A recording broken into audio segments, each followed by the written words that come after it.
Thank you, and good morning to each and every one of you. My name is Mario Liscano.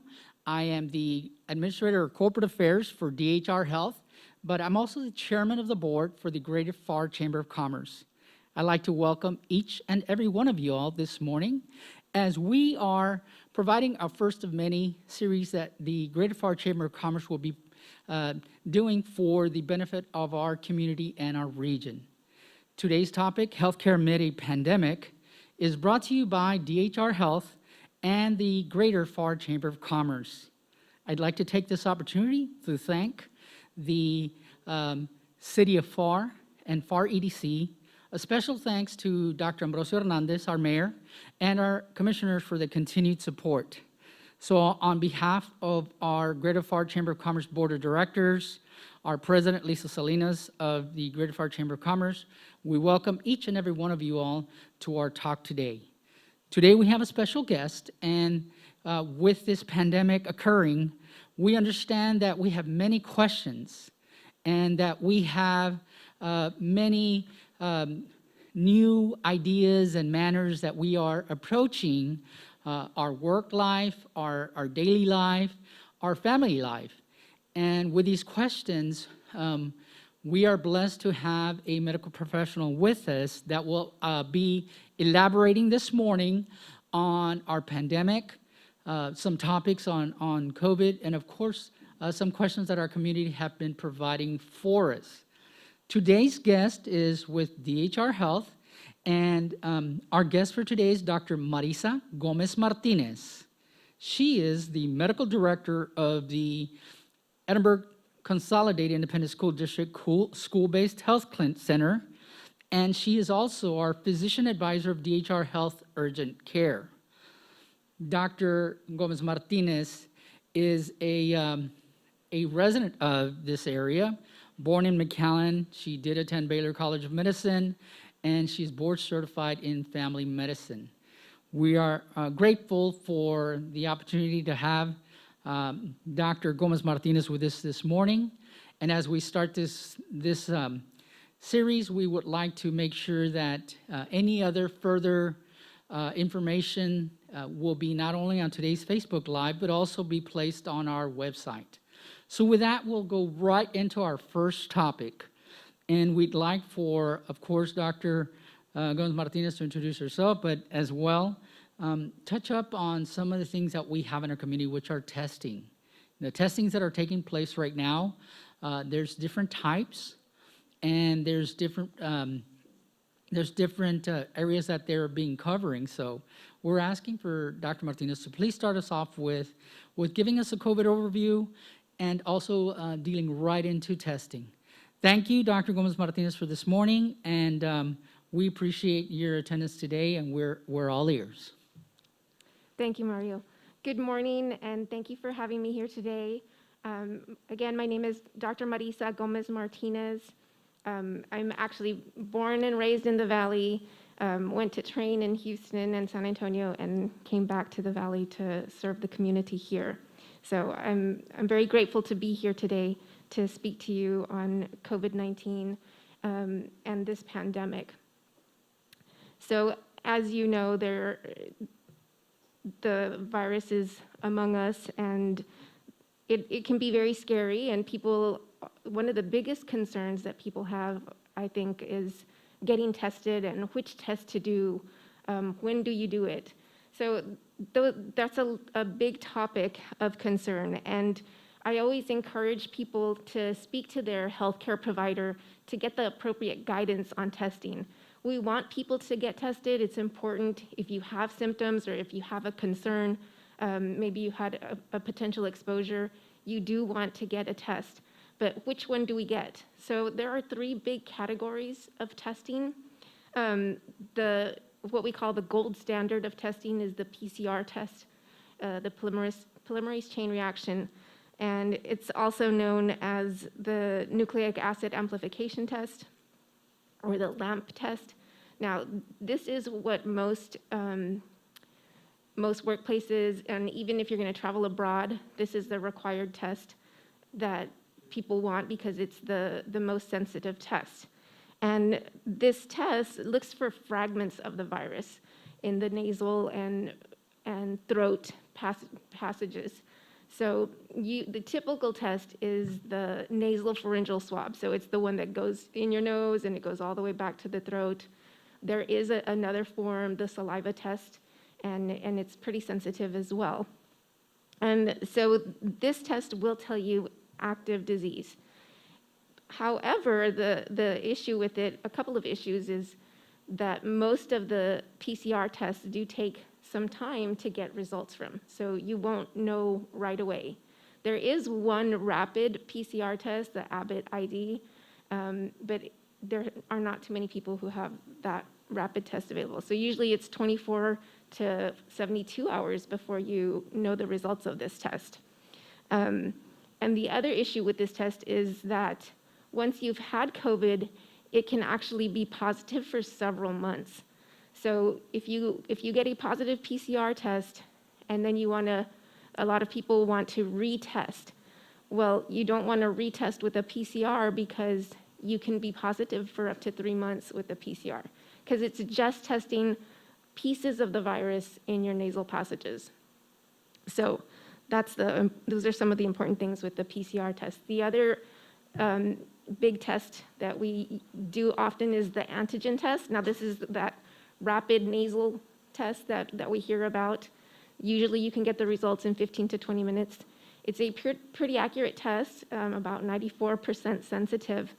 But the issue with really all testing is the timing, making sure that you get tested in a timely fashion. So you don't want to test too early and you don't want to test too late. With the antigen test, that one requires what we call a certain viral load. So you want to have a certain amount of the virus in your body, and that's how this test is going to be able to detect if you have the virus or not. So if you test too early, it will be falsely negative.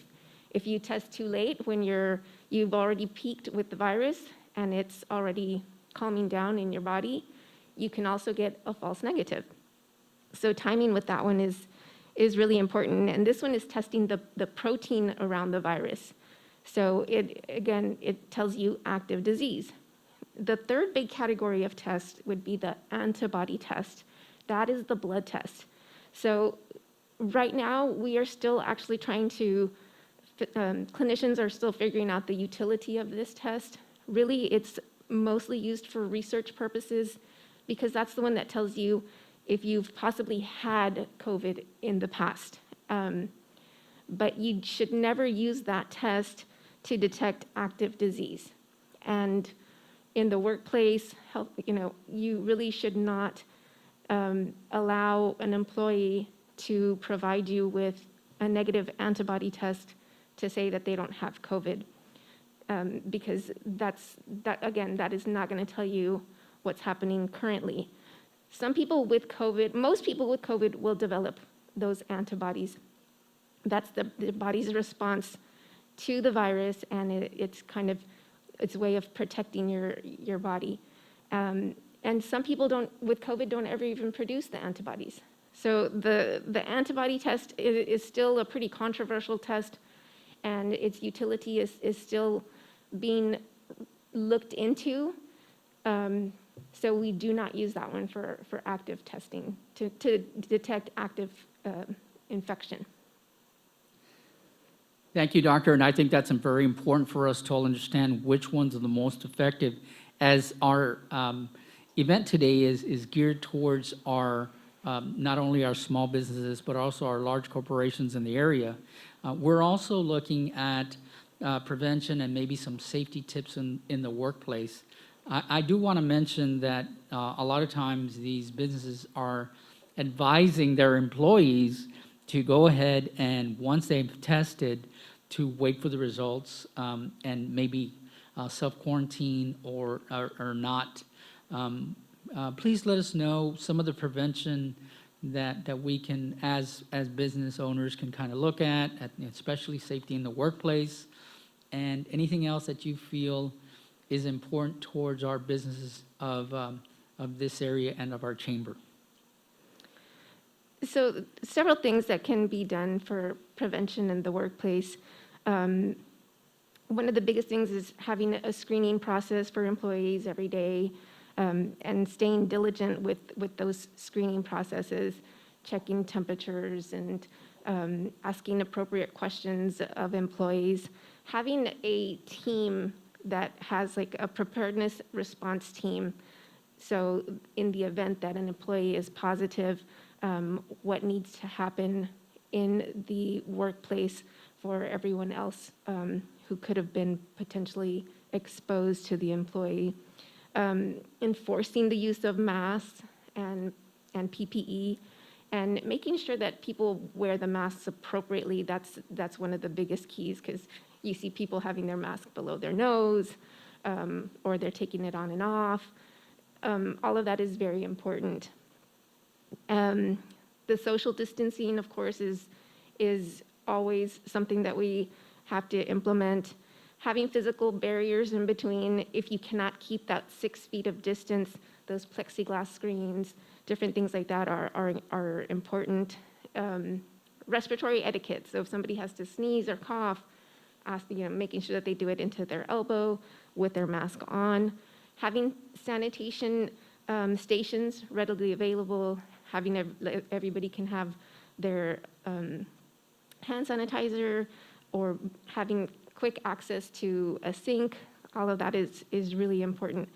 And you can also put up signs reminding people to wash their hands. But other things that employers can do is staggering shifts of employees. If the work area is small and you cannot maintain that distance, maybe making sure that people have different shifts, cross-training employees so that work is still getting done with fewer people involved, working remotely if whenever possible, increasing ventilation, good air filters. And one thing that I've noticed for most outbreaks in the workplace, these happen when workers get together for a luncheon or in the lunchroom when there's not enough space, because the true exposure is being close to an individual, so less than 6 feet apart, without a mask for 15 minutes or more. And when we're eating, that's when these things happen. And it's human nature to want to talk to somebody when you're eating together, and that's when the risk can occur, because those respiratory droplets will be lingering in the air. And so making sure that those lunchrooms have appropriate sanitation, aeration, and limiting the amount of people in the lunchrooms. Thank you, Doctor. I think those are all very important for our local businesses. As some of the small business that we have, I think it's important for us to keep that data on screening every day, and we can see ourselves taking the temperature and jotting down the temperature. I appreciate that information on the lunchrooms. A lot of our break rooms are smaller in size, so when you have more than 2 people at a time, that is a concern. So I know that part of us being here today is also that we're being made aware that we have to make changes. And Doctor, we're so grateful for all our healthcare heroes that are able to provide us with that information so that we can learn from. But it takes a responsibility of our business owners as well. We know it's important in some of the risk factors, but we would also like to see what are some of the other risk factors, and maybe what is important is what do we do when there is an employee that is infected in order for us to keep safe and at the same time try to keep our business open. Right, so one of the most important things once an employee has been identified as having COVID-19 is the contact tracing. So going back to that employee and encouraging them to be as honest as possible about who they had contact with in the workplace. Because that, again, the exposure risk is what we're looking for. So if that employee ended up having lunch with another employee, then you also need to seek that employee out, isolate them, and and figure out if they are a true risk for possibly getting an infection. And many times, just if there was a brief exposure, you want to monitor those employees.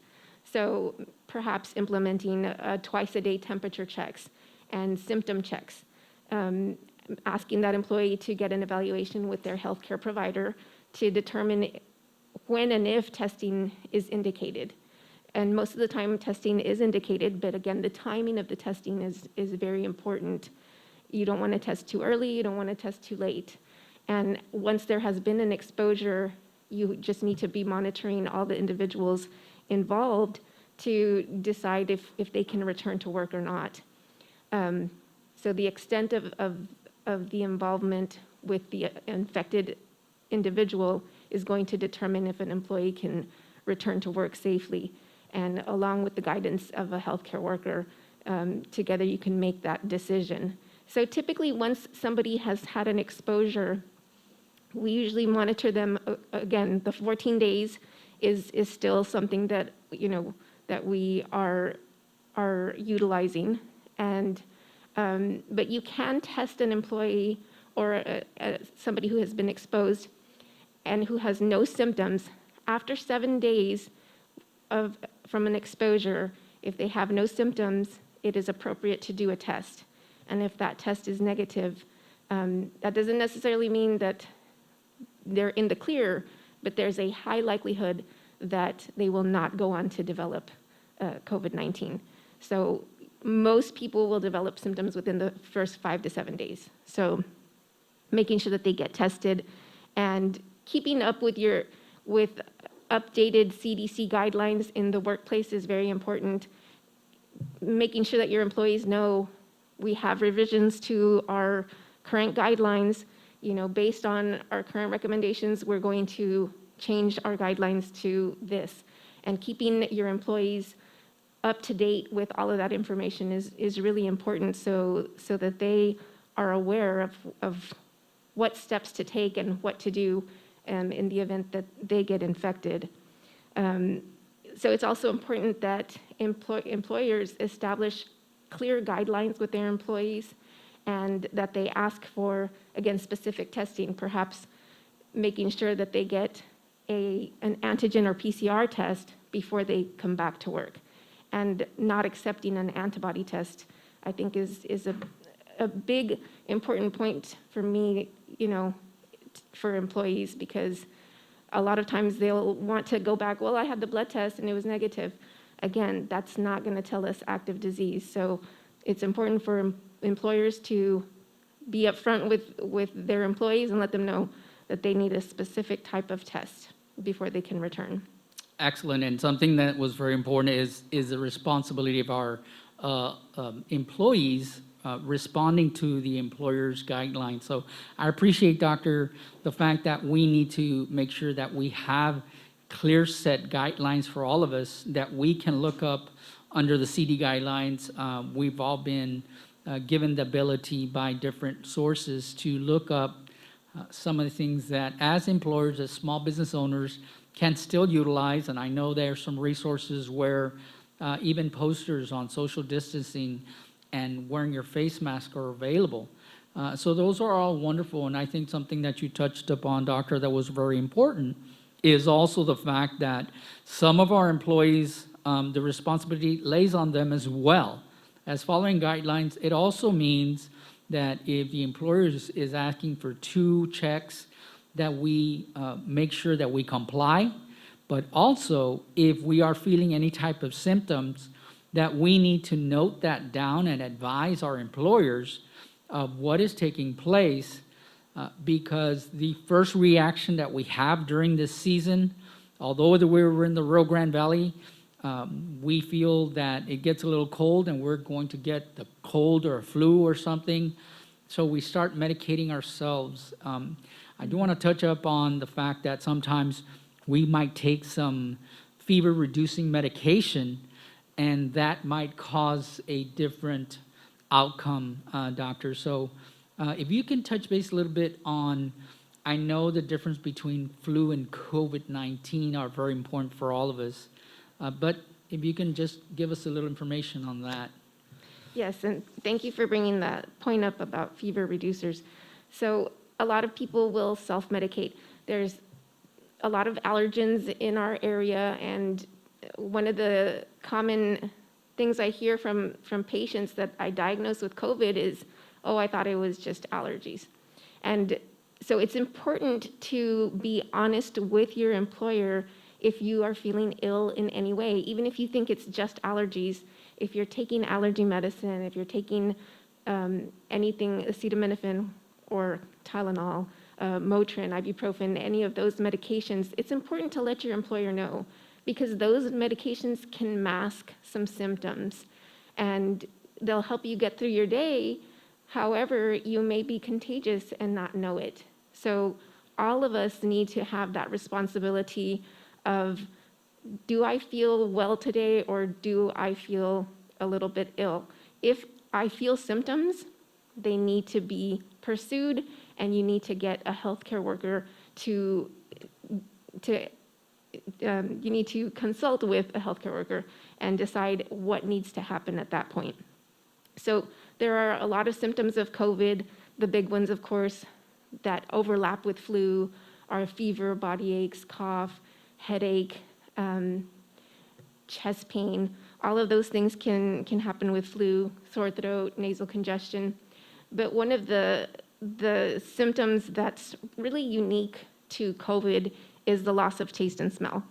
So once you have that symptom, you really need to think COVID and get yourself evaluated. Another common symptom that I have seen and people don't realize is COVID is diarrhea and vomiting. I have had several COVID patients who have only had vomiting and diarrhea, and they did not have any other respiratory symptoms. So they thought it was something they ate. They thought it was a bad stomach bug, and they continued to go to the workplace.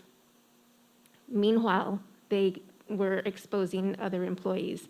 So it's important to be familiar with all of the signs and symptoms of COVID so that you can protect everyone around you, because the big thing with COVID is making sure not only for you that you get the appropriate care you need, but that we stop the spread. And the only way to stop the spread is to get diagnosed and to isolate and quarantine if indicated. So please make sure that you're aware of all of the signs and symptoms of COVID. And if you're self-medicating, that should be a red flag. That should be telling you, wait, do I need to talk to my healthcare provider? And be honest with your employer that you're taking medications so that your employer can take the appropriate steps.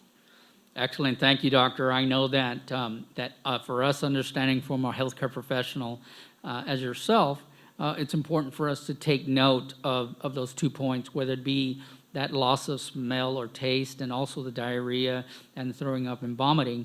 We need to look out for those things.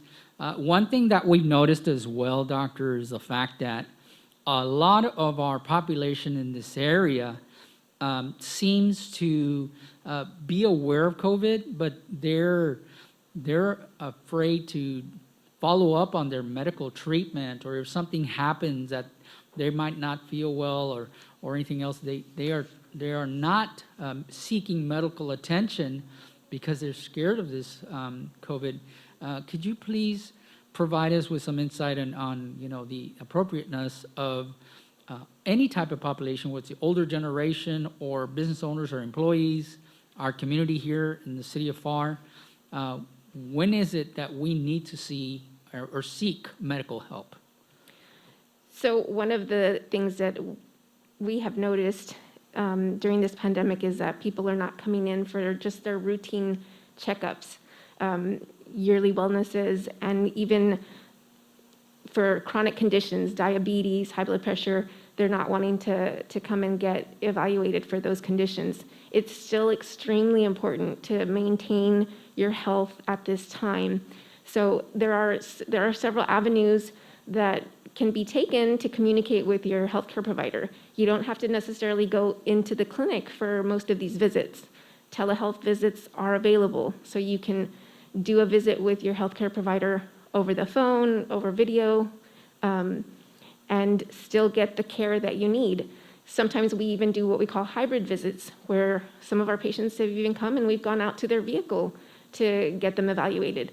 We do what we need to do to maintain the health of the community. And it's very important to not let your healthcare fall through the cracks. So remember that risk factors, diabetes, high blood pressure, chronic kidney disease, lung disease, all of those things need to be well maintained, because having those conditions alone is a big risk factor for just getting COVID and having severe disease with COVID. And if they're uncontrolled, then it's even more of a risk for the individual. So maintaining your chronic conditions, making sure that you have enough medication at home, because what if you all of a sudden do get sick and then you need to quarantine? You shouldn't be leaving the house. So you want to make sure that you have 30-day supplies of your medications at home, and even over-the-counter medications in case you do get ill and you need to treat your symptoms. You want to make sure you have all of those medications at home. Some things that you do want to invest in is a pulse oximeter. So that's that little device that goes on your finger. It checks your pulse and it checks what your oxygen level is. They're about $20. You can get them on Amazon. You can get them at the local pharmacies. That's something I would encourage every household to have, along with your thermometers and even a blood pressure machine. Because with COVID and this pandemic, we're having to utilize patients. Patients are going to have to help us help you. So if we're going to see you through video and you're able to give us that data, like what your pulse is and what your oxygen saturation is at home, that prevents you from having to come into the clinic. So those are a couple of things that you want to do. And the other important thing that I wanted to touch on was maintaining your yearly wellness exams. I know that it's scary. People don't want to go get their mammograms or their checkups or their vaccines, but these are things that are very important. I used to diagnose probably up to 3 cases of breast cancer every month before this pandemic, and we haven't really seen that during this time. And it's because we're not sending as many patients for their routine screenings. So I do worry deeply about what we're missing. Our community is high risk for breast cancer, colon cancer, and other conditions, and we still need to maintain that health care and speak to your healthcare provider. You can do it over the phone and decide, do I need to do this now, or is it okay to wait? It's an individualized approach per person and per risk factor, and it's something that you need to do. And making sure that you have those vaccines, especially your flu shot and maybe the pneumonia vaccines, if indicated, those are really important to stay up to date on. I've seen a lot of decline in routine vaccines for children. Normally we'd see our back to school rush coming in to get their vaccines for the children that are required for school. Those are still required. Even though children are virtual, those vaccines are still a requirement. And if we don't stay up to date with those, we will be seeing other infections in the community, not just COVID. Measles outbreaks, chickenpox outbreaks, those are things that can be prevented with simple maintenance of vaccines. Thank you, Doctor. And I think something that's real important that you did touch up on was that besides the prevention, that we need to make sure that we make time for our family members, that they stay on any type of scheduled appointment, or if they understand that there is time for whether it be a colonoscopy or endoscopy that was scheduled many months ago, that we need to go ahead and address those issues. I understand that all healthcare systems in the area are providing the utmost safety for each and every patient and also their family members. But one thing that we are looking at is our businesses also safeguarding our employees on their emotional and mental health needs. I understand that one of your clinics does have professional counseling, but can you expand a little bit more on how we can address that issue for those meeting those employees' needs? as far as mental and emotional when dealing with such a pandemic? Yes, the mental and emotional impact that this pandemic has had on everyone is just, it's extremely important to address. Everybody has had some type of stressor, and you don't know everybody's situation, but it's important, I think, as employers to do a little check-in with their employees, maybe a weekly check-in. How are you feeling? Do you need any support? Those things are really important. And in some cases, maybe they aren't able to work as much as they normally should. They're not bringing in as much income into the family. All of those things weigh in heavily on employees. So being able to have access to healthcare or mental health, to serve those mental health needs is important. We do have several licensed professional counselors, and again, those can be telehealth visits. We can set you up an appointment with one of those counselors to address those issues. In some cases, we do have to start medication. It's actually very, very common. We do it daily, in fact. And it doesn't mean that you're going to be on medication forever, but during this time, some people need to get on medications and certainly need to seek counseling if needed. We do also have support groups available. You can reach out to your local pastors, family members, other people in the same situation. It's just really important to reach out. Even on social media, there are different platforms, RGV COVID. There's a group of people who've had COVID or have been affected in some way by COVID, and it's everywhere. You just need to seek it out and look for those groups that can help you. And again, employers need to do that little check-in with their employees and make sure that they have the resources they need. Thank you, Doctor. All this information has been great information, not only for our businesses, but also for our community here with the city of Pharr. We want to make sure that the information you provided will be on our website with not only the questions that were provided today, but also with some resources that you had mentioned. I think those are important for us, our employers and all our chamber members, as well as our community, to make sure that they are being provided. One thing that we want to do as we are finishing up with our time allotted here, we want to make sure that you have any information on maybe upcoming events or resources that are available. We'd like for you to provide it with us and before we close out our program. Yes, so thank you. And I just wanted to close with making sure you're up to date on vaccines, and specifically the flu vaccine. We are still in flu season, and there's still time to get your flu vaccine. Peak flu season is usually actually end of January, February. So it takes 2 weeks for the vaccine to become effective, so you still have time to get that vaccine and protect you through the rest of this flu season. Remember that you can get flu and COVID at the same time. I have had patients with both, and you do not want to be in that situation. So we have an upcoming drive-through flu shot event. It will be at DHR Health Urgent Care in Mission, 2121 East Griffin Parkway on December 19th, 8:30 a.m. to 11 a.m. Come on out. You don't even have to get out of your vehicle. You can just drive on up. We'll get your flu shot. And if you have any questions, we can answer those at that time too. Thank you, Doctor. I think that's very important. We'll be ahead and we'll go ahead and place that information along with your information you provided so that people can get that benefit of the flu shot, which is important for all of us.